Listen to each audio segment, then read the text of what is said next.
Hello and welcome to MLW Confusion. I'm your host Rob Cameron, bringing you all that you may or may not need to know about Major League Wrestling and its television programming. This week we are going to talk about Fightland, the land of fights. Satoshi Kojima battles Mads Krugger for the World Heavyweight Championship. We'll see how that turned out, plus the Opera Cup semifinals and finals to be had as well. But first, the news. We are starting to get news trickling down the line from MLW Apocalypto. That is 11-9 at Cicero Stadium in Cicero, Illinois. They'll tell you Chicago, but it's not really Chicago. It's the suburbs, baby. But Mistico and Cesar Duran are confirmed to be making appearances there, which, well, is logical because it's going to be a very lucha-themed show as per, well, the name of the event and the fact that most of their Cicero shows are catering to the Lucha Libre crowd. But either way, the last show in Cicero was great, and I'm looking forward to this one as well. Also coming down the tracks, Mistico defended the Middleweight Championship in Arena, Mexico this past week, 9/16. He defended against Mascara Dorada, so Mistico is taking the honor of MLW and traveling around the world defending the title, which is kind of something, at least myself and my comrades have been, asking for at least a year now, at least since I've hooked up with them, and that's been about a year and a half. So there you go. So we're getting that action. Good. Also, we're getting the full card of Slaughterhouse set up. That is going to be October 4th in St. Petersburg, Florida. Wow, I almost got through that. We got 3 matches announced this past week, and then I'll run down the rest of the card that we have so far. The first of which is, this is either going to be amazing or terrible.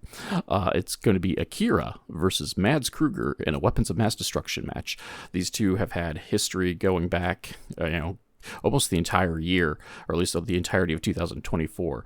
And both men have experience in deathmatch style wrestling, or death matches directly. And so, in theory, this could be, if we just let these two guys go, this will be an amazing match. The real question is MLW going to allow them to go? Or let's be frank, in this world of sponsorship and whatnot, is YouTube and MLW's sponsors going to just let these guys go? And I get the feeling the answer is going to be no, but on paper, if you are into the deathmatch hardcore stuff, this match is going to potentially be amazing. Also announced this week is Donovan Dijak getting that open challenge signed against TJP. TJP stepped up to the plate and is going to be the first, well, technically second in line to take on the Dijak hijack, if you will, in what's certainly going to be a banger of a matchup. Spoiler alert, TJP did not make it to the Opera Cup, but put on a strong showing in his chunk of the tournament, and at least is looking to continue that momentum over the recently debuted Dijak. And last but not least, the new matches announced for Slaughterhouse. Satoshi Kojima is going to defend against Ultimo Guerrero. Guerrero took online to challenge Kojima, and Cesar Duran and MLW's championship community put pen to paper to make this deal happen. And I am definitely a mixed bag about this because Guerrero can still go. I've seen him live. He can still work the crowd. He can still do good lucha things. And Kojima, huge fan of Kojima, but does this match really scream MLW Championship?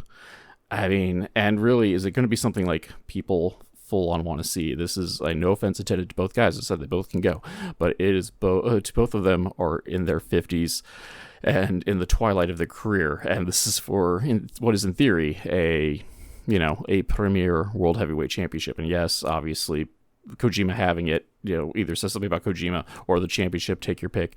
But I'm not seeing this as the marquee matchup that needs to be for the championship, if you will.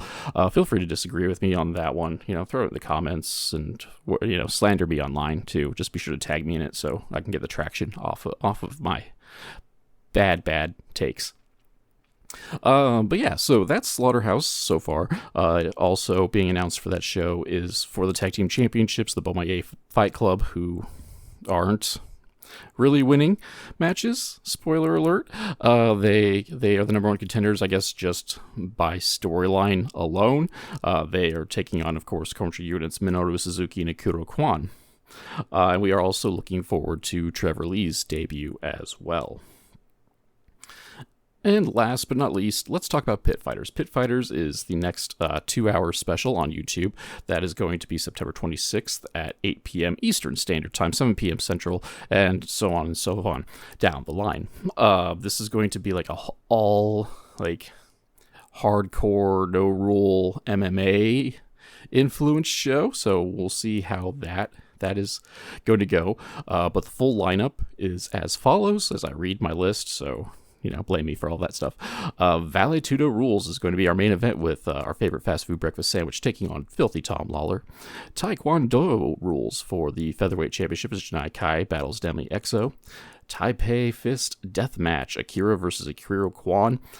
I hate these two feuding just because Ikiru and Akira can run together pretty darn easily, but semantics aside, whatever, man. Atlanta Street Fight, Alex Kane versus BRG. Bobby Fish versus Kevin Knight. There's no stipulation to that match. We'll see how that changes. A Barrio Brawl. Matthew Justice takes on Jesus Rodriguez. And evidently there's going to be a Brazilian Jiu-Jitsu versus boxing exhibition. So I'm curious to see who and what that entails. So that is the news of the week. Stay tuned. We are going to jump into the Fightland review. If you're like me, sometimes you need a pick-me-up to get you through the day. I drink Ray's Energy for that pickup. Ray's comes in a bunch of different flavors, and more recently Italian Ice, which is great, by the way. And it contains no sugar, so there's no crash after you drink it. And, really, best of all, if you go through me and go to wetrepsports.com, use my code CASS, you get 15% off your order. So, also, be like Cass, drink Ray's Energy. All right, so what you guys want to talk about? Is it Fightland? Because that's what this podcast is about, really. So you should probably want to talk about Fightland. Anywho, yeah, so bunches of stuff going on here. I'm just going to go in order like I usually do, so that way you can play along at home. I don't know, kind of try to play me as matches go on. That's actually really stupid because, this podcast usually tops out at like a half hour, maybe 40 minutes if we got a really long one going on. But, you do you, boo. What you do in the privacy of your own home, as long as you're not hurting anyone, none of my business. But yeah, Fightland. Let's talk about Fightland. The show opens with a very large, very well put together hype package for the Opera Cup. And it really gives you a sense of how important the Opera Cup is supposed to be. I can make comments here or there about the tournament and tournaments past, but I'm not, because this really was well done. And this is going to open into basically our first two matches of the night. We are going to get 3 Opera Cup matches, the semifinals, and then the finals. So we are going to have a new Opera Cup winner here tonight. First match is TJP versus KENTA. TJP famously is an alternate for this here tournament, so he didn't have to go through round 1 and is replacing a Davey Boy Smith Jr. because MSL probably didn't want 2 WTF guys going back and forth, which I suppose it's smart. But, whatever. This is what we're going to do now. I'm not going to complain about TJP. He's a great technical wrestler, great wrestler just overall, great all-arounder. So him being in the, at worst, him being in this tournament is kind of a net zero. Overall, though. And then we have KENTA, who should be a big deal coming into MLW with the partnership with New Japan and whatnot. KENTA's ready to go for once, at least in terms of his MLW stuff. He attacks TJP from behind, but TJP shows him what for, sends him outside, get Tope Suicide out of the deal. KENTA suckers TJP, but once again, falls victim to TJP's technical wrestling prowess. So that is kind of the story going on, is they're playing more mental chess than physical chess. KENTA's going into the House of Torture / Memphis wrestling style, low cheats like eye pokes, stalling for time, and TJP is going in there with submissions and counters to whatever Kenta's really wanting to do. A double stomp by Kenta only gets a 2 count. We get a strike battle, which, I feel like that's a terrible idea going against Kenta. Not that TJP's a slouch in the strike department, but man, Kenta's known to knock dudes out. And, let's be realistic.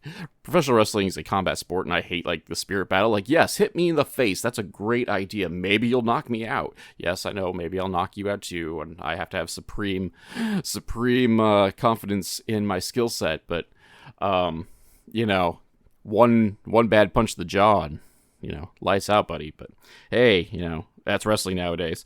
But yeah, so that happens. TJP is looking to take care of that. He does all right for himself, though. Unfortunately, though, ultimately, thanks to some initial ref distraction, Kenta hits a low blow on TJP, and then while TJP's recoiling in pain, the ref watches Kenta do a second low blow and just doesn't care about it. And I don't know if he just had a small stroke or something, or was busy tending to his now wet pants because they came at him or something. But I don't know. The ref just watched it happen. It did nothing. But after the second low blow, we have a GTS, which puts TJP down for the 3 count. Moving to the Upper Cup Finals, Kenta. And it was a pretty serviceable match. I would call this just a TV style match. Nothing wrong with it though. This is a marquee match on paper. They didn't necessarily disappoint.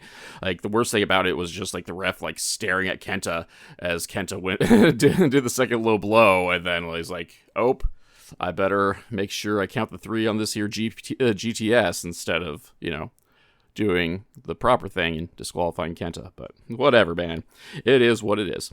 Following this, we have Contra promo, or at least 3/4 of one. Once again, they really they've been trying and it's kind of annoying because I have a hard enough time understanding Mads Krugger as it is, but the last handful of Contra promos, they've kind of faded the crowd out over time. So they start the Contra promo and we still hear the chattering of the crowds, and we alternate between crowd shots and Contra, which I get it. Contra's supposed to be hacking the feed, but honestly, again, I have a hard enough time understanding Mads Krugger. He chews his tongue a lot of times when he talks. And then having to listen to the crowd over that is kind of rough. But ultimately, he's declaring this mission accomplished. He's getting a world title shot tonight. He's going to take out Satoshi Kojima. Following this, we get our second Opera Cup semifinal match of the evening. Mistico versus Bad Dude Tito. Azteca Lucha versus Promociones Dorada. Spoiler alert, neither of those things are really going to be referenced tonight. And Bad Dude Tito's coming out on his own, doing Bad Dude Tito things. But yeah, so this is a really interesting battle as well, because this is the National Openweight Champion versus the Middleweight Champion. Neither title is on the line for this match as well. Mistico is undefeated in MLW. Bad Dude Tito is working his way back up the rankings after a relatively disappointing start record-wise. Yeah, I'll say that out loud, because he's turned it around, folks. Call a spade. I can't argue statistics. They're there, man. Anyway, so yeah, we're going to start out hot. Mistico is going to take it to the much larger Tito, which, you got to do. Kicks and goes for some of his high-flying lucha-style offense. Tito just powers his way through it. Tito strikes and hits throws. Takes a bit too much time to talk to the crowd, though. Mistico picks up the pace off of that. Tito was really talkative tonight and really going at the crowds. Mistico goes for La Mystica, which would have been over if he would have hit it proper, but Tito rolls through and hits a really big power bomb. Only gets 2 count off of that, though. However, Mistico comes back just long enough to hit a flash crucifix pin to put the big man down for the 3 count. This was really surprising that it's not surprising that Mistico won. I'm just going to marvel that it's more surprising that Mistico did it in less than 10 minutes, because it seems like all of his matches are a half-hour affair anymore. Big epic battles that sometimes just kind of get old after a bit, not gonna lie. But no, this was also like TV length match, which I enjoyed thoroughly. This was a flash pin, so Tito didn't lose a whole lot of face in the process of this loss. But yeah, Mistico moving on to the finals. He will battle KENTA, and we'll have a finals of, like, we'll call it, functionally speaking, a finals of New Japan and CMLL.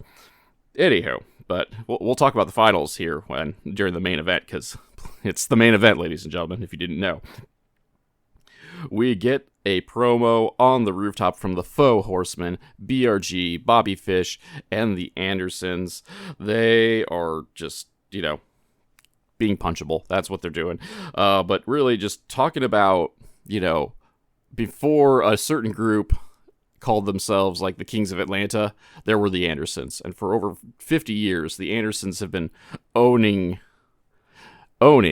Atlanta, and ultimately they put down Alex Kane, and heads are going to roll.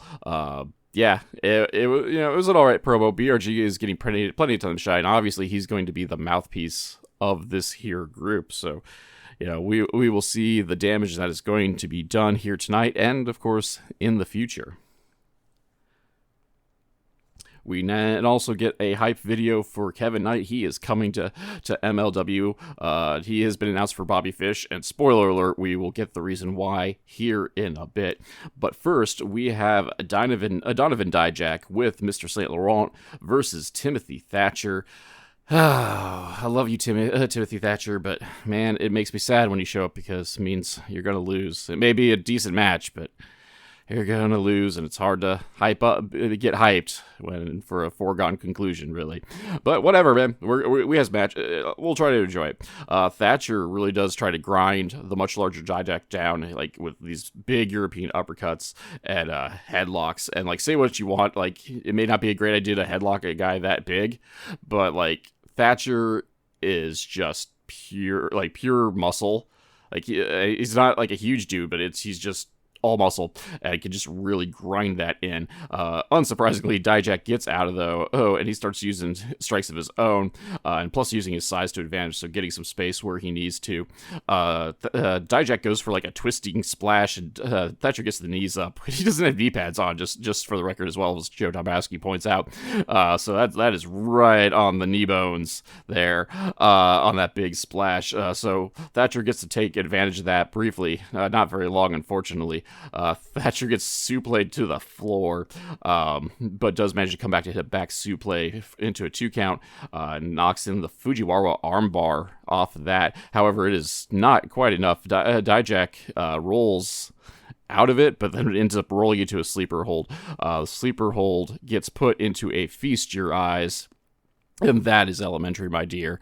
That is the end. Your winner, Donovan Dijak. Joe Dombrowski comes in, and MSL just takes over the mic from there. Ultimately, the big picture is that MSL has a stack of open contracts anywhere, anytime. Dijak calls out the locker room, like specifically members of the locker room, such as Tom Lawler, which I think is weird because he's part of WTF, but whatever, man. And just like notes that, like, if none of them want to challenge him, he'll go find a fight, whether you like it or not. So everyone beware. We're getting hijacked by Dijak once again. We get a shot video. Man, I don't know where I was going with that. For MLW Pit Fighters, that is the next YouTube special. That is September 26th. They're plugging a Tom Lawler versus our favorite fast food breakfast sandwich in a Vale Tudo match. Spoiler alert, though, they haven't given us any reason why this match is happening yet. That will happen in the future, because this is what MLW likes to do. They like to, hey, we're having this match, and then let us know why we're having the match, like, later on. Instead, I get you gotta hype the show, but like, if you're going to have like a storyline start, you should probably start the storyline before you start hyping up the matches. Anywho, so Pit Fighters is going to be a show filled with various stipulation matches. Like, we've been announced, like, already a Taipei Death match, this Vale Tudo match, Taekwondo style match, a Barrio Brawl, etc., etc., etc. Oh, good. Bobby Fish and BRG are out for commentary. Christian Cole leaves because evidently they only have 3 headsets. Joe, unfortunately for Joe anyway, he gets to stay and listen to the professor and the punchable face. This, of course, means just one thing. And that means the Andersons are out. So we are going to have the Andersons taking on the Beaumaye Fight Club. Looks to be Kane and CW to start. But things really break down fast, and we got to face off into the ring. We kind of like start over again, and Beaumaye is the ones to start the party off on offense, getting a couple of tags in.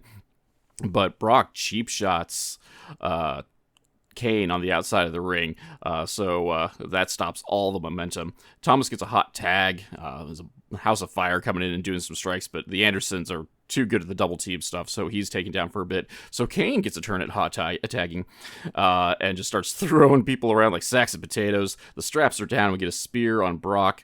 CW breaks up the pin, saving the match. The ref gets squashed by everybody. Kane still hits a big splash, and Thomas gets the visual pin on that. Starts counting the pin, and so like we're just going nuts at this point. So Fish and PRG leave commentary to go attack. So it's 4-on-2. Alex Kane gets hit by the chair. Kevin Knight comes out and like has words with Bobby Fish.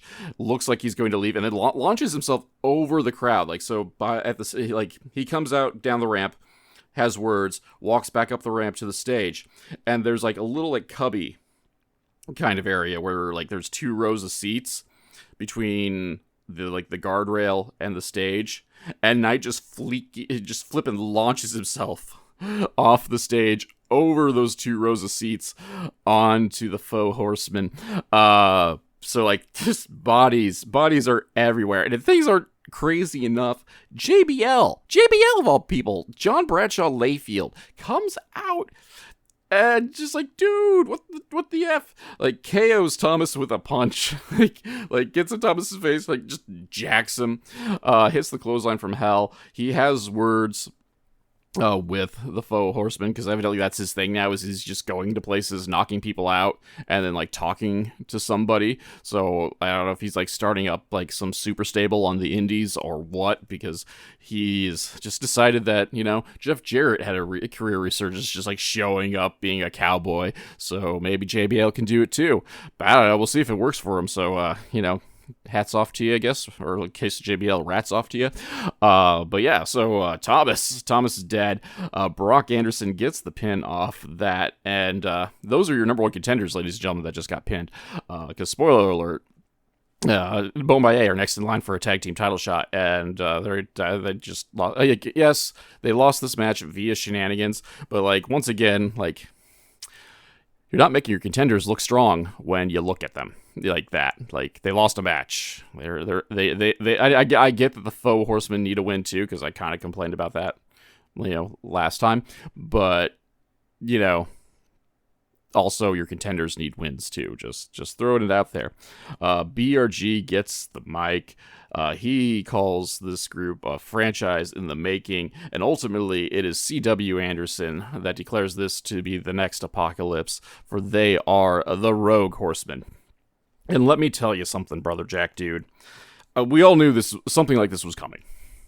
We all knew that they were going to be a horseman, because everybody wants to be the horseman.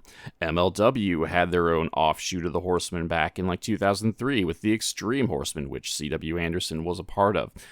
But, ladies and gentlemen, sometimes when you evoke, and I know why you evoke names, but just because you invoke a name doesn't mean you are that.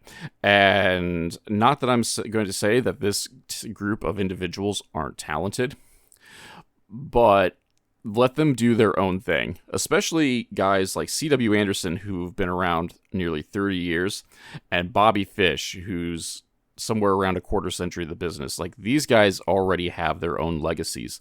Let them use their own legacies. BRG, Brock, like, that's fine. But it's really, I know, it's hard for me to, like, go, like, yeah, that's a horseman, when you don't have, like, any sort of christening from an actual like legit horsemen. I know like CW's been adopted into the Anderson family, like officially speaking, so he's an official Anderson, but he's not a horseman. He may have been an extreme horseman, but he's not a proper horseman. And you could try to say you could try to argue with me in calling this an offshoot of the Extreme Horsemen, but really the Extreme Horsemen were just an offshoot of the Four Horsemen, which did get a modicum of legitimacy because of Barry Windham, but like. That's I don't know. This goes into and here's a big sidebar. This goes into like a lot of my thoughts about reboots and like remakes. Just the trend of these things in society nowadays is that like we are so hungry for nostalgia that like one, we don't remember why something was good to begin with, and two, like in the effort to just make money, we're just throwing stuff out there that may or may not fit. Like, yes, we may get lucky every now and again, and like movies like Deadpool are really good at kind of like summoning up our zeitgeist to, in theory, make things right, cinematically speaking. But, like, let's face it, for every Deadpool and Wolverine, there's a Dumb and Dumber 2. Just gonna throw that out there, and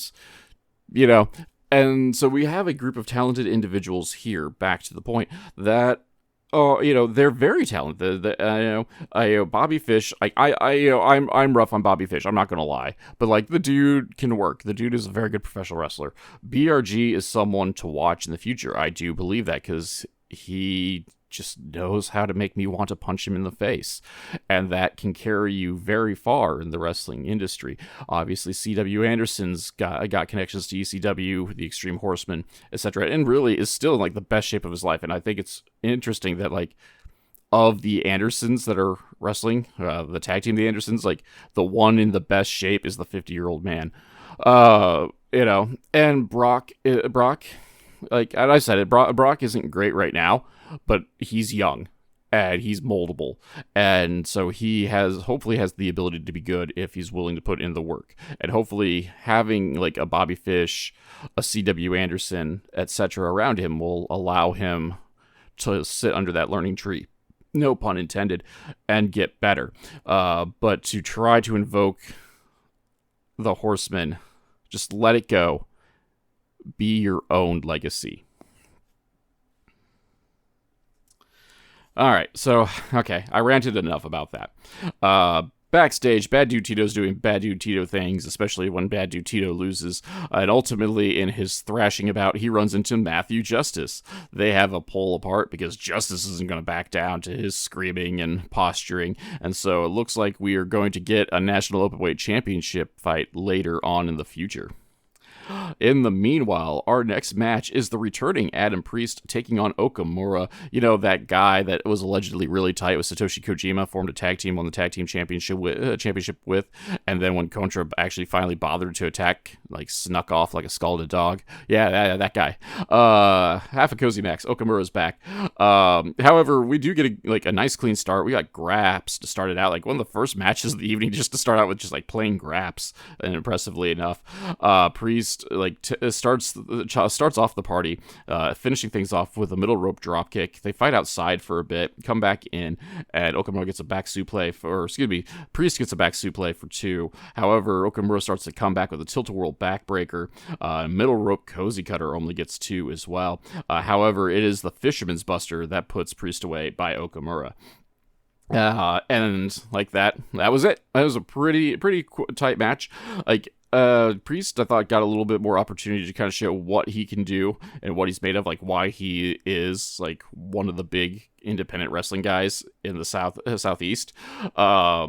And do I think Okamura should have won? I mean, technically, I guess by pedigree he should have won, but like, again, like Priest is another guy. Like I think they need to let him cook and like give him a win to kind of like make him legitimate. But that being said, like it was a nice, refreshing match after the overbooked nonsense of the tag team match prior. So like we really just needed kind of a relatively quick clean match to wet our palate from the overbooked mess that was the last match, and the overbooked mess that is to come in our semi-main event with the World Heavyweight Championship on the line. Speaking indirectly about Contra, they are backstage being beaten up by Kira. Kira's got himself a kendo stick because, you know, Contra kind of thought they wanted to take on Okamura, forgetting that, like, he was just going to run from battle anyway. But don't worry, Akira took care of everything. So Akira saves the day with his kendo stick. For some odd reason, our favorite fast food breakfast sandwich is backstage. He finds Kojima. They hit their catchphrase of bitch ass Contra. Kojima goes to wrestle his match when MSL comes out and basically just runs down Riddle and, like, notes that he is a friend of our favorite fast food breakfast sandwich in the form of Filthy Tom Lawler, and lays down a challenge for the number one contendership Battle Riot contract that McGriddle has. Tom Lawler runs McGriddle down too, talks about, like, the UFC stuff, and ends up challenging McGriddle to a Vale Tudo match at Pit Fighters. This indirectly then goes into our main event, Mads Krugger versus Satoshi Kojima for the MLW Heavyweight Championship. Maybe if we're lucky, we'll see the anointing of Contra at the top of the mountain. We'll hold those spoilers for another, 2 minutes. As Krugger starts striking right away. Kojima dropped on the apron. More clubbering from Mads Krugger. Krugger hits a corner charge and Kojima starts chopping away with those machine gun style chops. And it takes 3 DDTs after that for Krugger to finally sell something. Oh, I've lost my notes. Where did my notes go? Oh, hey, there we go. However, Krugger, I'm super professional. Krugger hits a back suplex, gets 2 off of that. Kojima gets the cozy cutter, only 2 off of that, though. Kojima goes for the lariat, runs right into a chokeslam, but he's just like, whatever, man, I can no-sell things too. Gets up and hits the lariat. However, Janai Kai comes in to break up a pin and saves the match. We get footage backstage of Contra attacking Okamura and Akira. Things have just gone nuts. So that evidently that interference wasn't enough to stop the match. So Krugger's like, cool, I'm just gonna throw a fireball at the floor. And that was the DQ. I think it was supposed to hit Kojima in the face, but camera angle totally looked like he just airballed it, and Kojima just went with it anyway, which, as he should. But yeah, so that there's a DQ. Kai kicks the ref, as she should, because that is how you deal with ref bias. Oh, that's what's going to take the DQ? We're just going to start ignoring random things. But with everybody dead all around, we get the body bags. Looks like they're going to put Kojima in a body bag when our favorite fast food breakfast sandwich comes to rescue Satoshi Kojima and run off a chunk of the Contra crowd. Akira is back out. He still has a kendo stick, and he's brawling around the ring with Mads Krugger, eventually brawling down the side stairs out of the building. So that was certainly a match. It wasn't a bad match. I did enjoy it. I thought, though, I was really disappointed with the fireball DQ finish. You were right there, right on the cusp of it, and you're going to throw it all away. And don't get me wrong, I'll out myself as a video game nerd.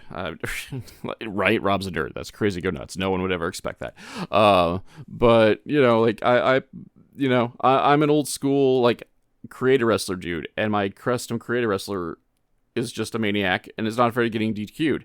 But you know what matches he doesn't get DQ'd in?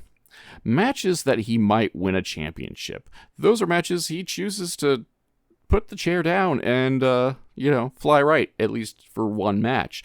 And, Contra couldn't do that at one point. They were going to be, the best thing in MLW and threw it on the ground. And that's not even a metaphor. He legit just airballed that Fireball. But yeah, so Kojima's still champ. So I'm really guessing they're really going to use our favorite fast food breakfast sandwich to put Kojima down, which is sad in a myriad of ways. But that's how that we'll rant more about those kinds of things at the end. In the meanwhile, Alex Kane is upset about how things went down with the faux horseman. He calls out BRG, calls for an Atlanta street fight. All right, it is time for our main event epic battle for the Opera Cup. It is KENTA versus Mistico. And KENTA is very, very, very reluctant to engage. He is just kind of playing hide and go seek with Mistico. Eventually, though, Mistico gets his hands on KENTA, starts striking, then starts flying.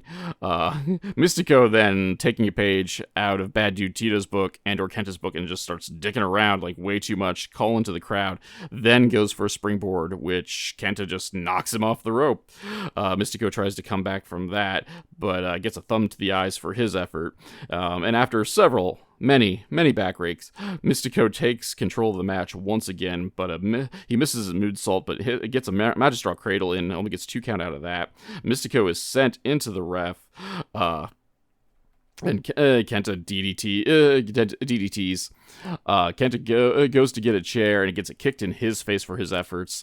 Low blow and a running knee while the ref is unconscious. But follows that up. It gets a 2 count when the ref, chooses to actually wake up. Mistico hits a drop kick and a sunset flip. Only gets 2 count out of that, but off that he locks in La Mistica, and KENTA has no choice but to tap. Your winner, the MLW middleweight champion and new holder of the Opera Cup, Mistico. It was a solid match overall. Had another ref bump. Like, there's just too much like ref dilly-dallying tonight for my liking. But overall, it didn't really affect my enjoyment of the match. So like this is a variable dream match, and did it like deliver overall? Probably wouldn't have lived up to expectations if it was properly promoted. But for the amount of promotion gone into it, aka like we didn't know that this was going to be the Opera Cup Finals, etc. Like, I think it served its purpose.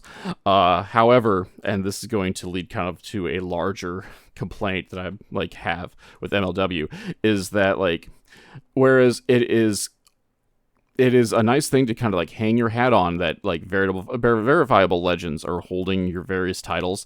Like, what would have been nice for MLW is to have a proper MLW guy like hold the champion. Like, yes, we can argue that Mistico's been around for like a year now, and has been champion for most of that. But like, he's not an he's not a guy you look at and you go, that's an MLW guy. Like, you look at him and like, he's a CMLL guy. They have KENTA come in. Like, he is definitely not an MLW guy. He's come in for a couple shots now, but he is, he is a New Japan guy. Like, even like in the case of like the semifinals, like they brought in TJP. Like, he's not an MLW guy. Like, really, the only guy I can look at, and this is setting the bar, like, I guess this is kind of scrapey too, because if I'm going to make the complaint about, like, KENTA and whatnot, but, like, Bad Dude Tito. Like, Bad Dude Tito is the closest thing they had to an MLW guy in the semifinals. And I think, like, to really, like, put over, like, MLW, like, you really needed, like, to have an MLW guy, like, take the Opera Cup. And I know, like, they've kind of branched them off into storylines of their own. But, like, personally, I really thought, like, Akira versus Alex Kane, like, would have been, like, a solid finals, because they would get those big wins over your Misticos and your Kentas, etc. And then, like, especially, like, if, say, like, you either have the story of redemption with Alex Kane after losing his championship, and he's been kind of rudderless since since he's lost his championship, or you have Akira giving him, like, the next step to, like, fulfill Raven's prophecy with being the future of MLW. And I think either of those would be finer choices at a certain level than giving it to Mistico, because like yes, Mistico is arguably like the best high flyer on the planet right now, but he's already your middleweight champion. Like, you've already, like, he is main eventing over your heavyweight championship in a lot of cards. And so we don't need to continuously bend over backwards to try to appease him. Like, he doesn't need this accolade. Kenta, also, really doesn't need this accolade. But we went ahead and gave it to Mistico anyway. And this is indicative of a lot of the show. The bell rings, bell to bell. I truly don't complain too much. I do enjoy the matches. Yes, I may think a certain the fireball was kind of a letdown or whatnot, but usually my problem with the matches are ultimately how the follow through is going to come with it, or the logical inconsistencies that go with it. Alex Kane and the Beaumays taking a loss to the Andersons. Yes, the Andersons probably shouldn't take a loss yet either. That's fine, but by putting it in a way that but you put it in two teams that really can't take a loss or shouldn't be taking a loss in together. And yes, again, Beaumaye didn't lose clean. Well, but the fact of the matter is they lost. And that's not a good look for your number one contenders to the tag team championship. Is there going to be any follow-up from, there's going to be quasi-follow-up because we're going to have the street fight. But, again, that just kind of puts your tag team division down a bit. Mads Krugger throwing the fireball. Dude, this is a championship match. You may not get another one. And, nope, we're just going to throw a fireball. That is not mission accomplished. Mission accomplished is to be anointed the world heavyweight champion. And, and so, there's these questionable decisions that come off of, wins and losses. And even, looking last month, BRG should have beaten Paul London. Realistically speaking, even if he had to cheat to do it. Actually, it'd been better if he cheated to do it. But just things like that is just, there's some things that creatively speaking I don't think make sense. But I guess that's easy for me to say on this side of the microphone than on the other side of the microphone. Though, I do think that kind of hampers some things, especially again, I'm looking at this big picture stuff, and not to be insulting of any specific company, but dream matches are kind of becoming a dime a dozen now. Any independent wrestling organization with a little bit of money can book a dream match right now, because that's how prevalent people's schedules are, how awesome freelancing is at the moment, especially when guys are doing these tours of America. And so, it's not enough anymore for you to take a next step as a promotion just to have these dream matches. You need to do something to really solidify your base, and your base is the guys who are going to be there every month, who people look at and go yeah, that's your company's name, boy or girl. And I definitely feel in the case of our Opera Cup, we're not getting that feeling. And yes, was it a dream match? Absolutely. On paper, this was a larger scale dream match. I'm going to admit it. But on the flip side, this dream match also could have been done in Prestige Wrestling or Grind Puro, anywhere in the country. And yes, MLW did it, not them, blah, blah, blah. But the fact is that dream matches, are not as valuable as they used to be, in terms of, in this world of streaming and whatnot. It's awesome to be there and see the dream match live, but for everyone else, well, I guess I'm just going to be able to go wait for my dream match. I don't know. That's just kind of how, the little things that bother me about, the booking is sometimes I don't think the booking necessarily matches how great the bell-to-bell product is. But that being said, bringing it back up to a positive note, I did enjoy this show. Once again, the bell-to-bell action is amazing, and the guys and girls of MLW bring it every time, and tonight was no exception. So as dour as I may sound at the creative stuff, I enjoy this. It was a great night, bell to bell, and just like every other MLW show. And is there things I could change? Obviously, I've gone on way too many tirades about it.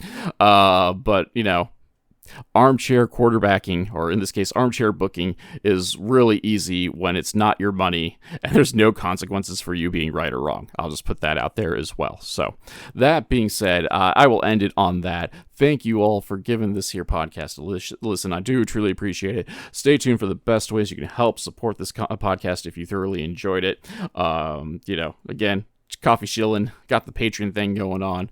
And if nothing else, I'll probably just blow your money on supporting independent wrestling in one way, shape, or form. Not going to lie on that one front either. But in the meanwhile, thank you all. Stay tuned. Got the plugs. I'll see you all next week.